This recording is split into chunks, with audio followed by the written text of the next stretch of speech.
SCP-재단은 가공의 이야기입니다. 현실과 혼동하거나 이거 진짜예요? 라는 댓글은 사용하겠습니다.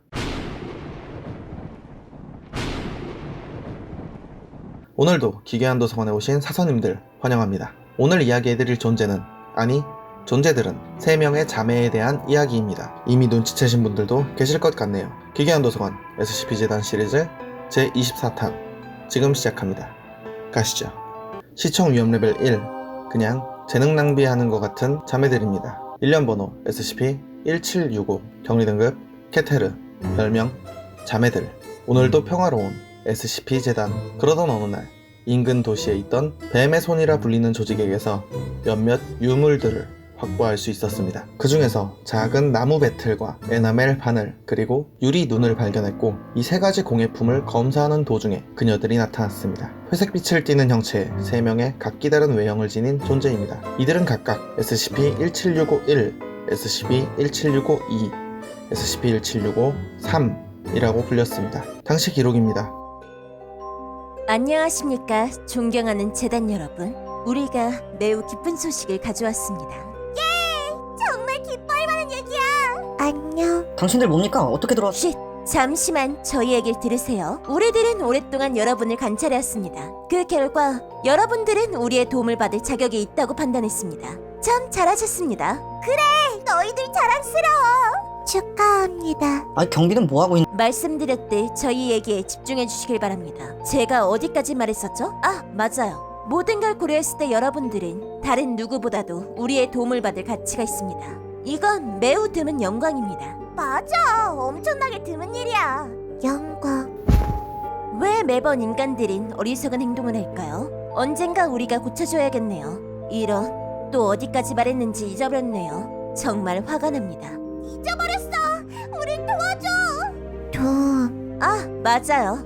도움에 대해 얘기했죠? 고마워요. 우리는 여러분의 과학적인 방법을 비롯해 우리의 능력을 통해 여러 실험을 시행하고 그 결과를 여러분께 제공할 것입니다. 이건 멋진 파트너 관계의 시작이라고 생각합니다. 이 사람 기절한 것 같은데? 상태 안 좋아. 신경 쓰지 마세요. 그들은 언제나 녹음하고 있습니다. 그래서 우리가 재단 여러분들을 선택한 것이죠.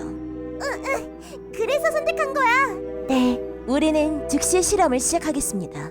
다소 가혹한 실험이 될 순 있지만 우릴 믿어보세요. 우리는 여러분께 무엇이 최선인지 알고 있습니다. 그래, 우리들은 알고 있었어. 항상. 이후 SCP-재단의 에리어 37은 4개의 구역으로 분류되었습니다. SCP-1765가 있음으로써 해당 구역의 공간, 시간 등이 왜곡되는 현상이 있기 때문입니다. 섹션 A 구역은 가장 시공간 왜곡 현상이 적게 나타난 구역이며 재단 인원들의 기숙사 등이 위치한 구역입니다. 섹션 B는 스포츠 시설 구역이며 주로 SCP-17651이 실험을 진행하는 장소입니다. 섹션 C는 SCP-17652가 실험을 진행하며 섹션 D는 SCP-17653이 실험을 진행하는 곳입니다. 각각의 장소에서 실험을 하면서 그 기록은 알 수 없는 방법을 통해 SCP-재단 서버에 업로드되고 있습니다. 서버에 업로드되어 확인된 자료에 따르면 섹션 B에서 이뤄진 실험은 렌치, 자, 갈색 종이패드, 볼펜 등을 몇몇 사람에게 지급한 뒤 해당 구역의 배관 시스템을 검사하고 길이와 각도를 재는 실험이었습니다. 이 작업은 통상적으로 10시간에서 12시간 정도 걸리는 장시간 작업이면서 주기적으로 이곳의 시공간이 왜곡되는 현상이 나타나기에 절대 끝날 수 없는 실험이었습니다. 이런 실험을 무려 459번 반복한 기록이 SCP-재단 서버에 업로드되어 있으며 첨부된 SCP-17651의 메모에는 반복적인 감각 입력과 과부하 지점에 대한 다른 원시 반응에 연결할 수 있는 방법에 대한 간단한 검사였다고 말하며 경험으로 배우려 해도 궁극적으론 무의미할 수 있다는 증명을 하는 것이라는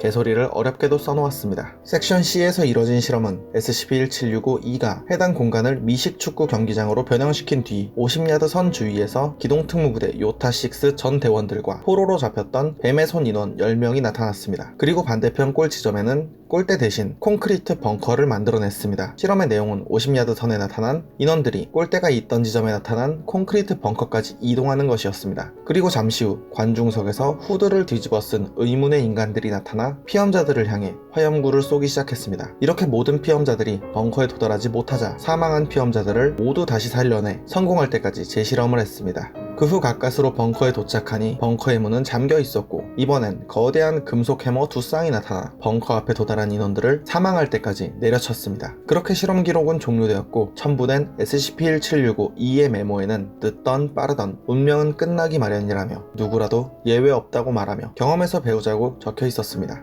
섹션 D 구역은 다른 구역과 달리 물리적으로는 왜곡 현상이 없는 것으로 보였으며 현장 책임자가 해당 구역 경납고 안으로 들어가니 테이블 위에 놓여있는 1리터짜리 아이스크림 2개가 있었습니다. SCP-1765-3은 해당 인원에게 2개의 아이스크림 중 하나를 선택하라고 명령했고 해당 인원이 하나를 고르고 방을 나서자 골랐던 아이스크림이 다른 맛의 아이스크림으로 변했고 다시 남은 아이스크림과 새 아이스크림에서 고르라고 했습니다. 이 과정을 10,000시간 이상 반복하고 있으며 현재도 반복 실험을 진행하며 SCP 서버에 업로드하고 있습니다. 그리고 SCP-1765-3은 이렇게 메모를 남겼습니다. 맛있다.